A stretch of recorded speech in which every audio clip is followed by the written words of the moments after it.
Hey everyone, this is Ms. Moffat from across the Liverse, and welcome to this edition of When Bad Covers Happen to Great Books.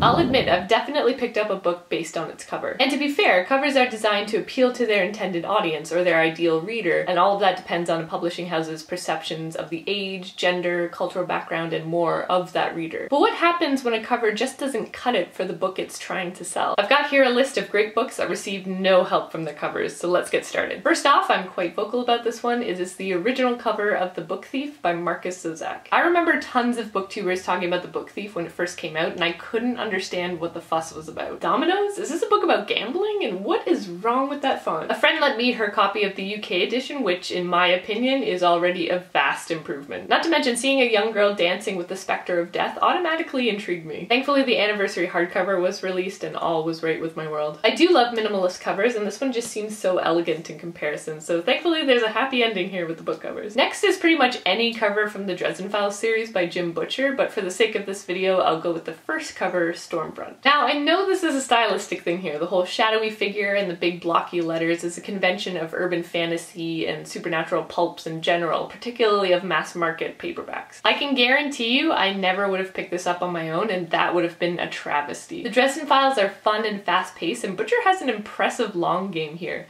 I work with 4 people who love this series, and that's the only thing that convinced me to read it. Next is a personal favorite from my undergrad days, and that book is, now just brace yourself and maybe shield your eyes a bit first, Welcome to Our Hillbrow by Faswane Mpe. I was so incredibly skeptical of this book, and admittedly it was published by a university press and they're not really known for having the greatest covers, but I would have missed out on an incredible story. This one's set in Hillbrow, a city that represents the contradictory, alluring, and painful changes happening in South Africa at the end of the 20th century. In particular, this is the only example of a second-person narrative I've found that works incredibly well. It's written from the perspective of a man who's died from AIDS, and he's speaking to his former lover who doesn't yet know that she's also been infected. It's intensely personal, and you often feel as if you're sitting in the middle of a private conversation that you should not be listening to. This by far was one of my favorite books from school, and it deserves a better cover than this. And last, at least for this video, is Kitchen by Banana Yoshimoto. I don't know that this is a terrible cover per se, but it is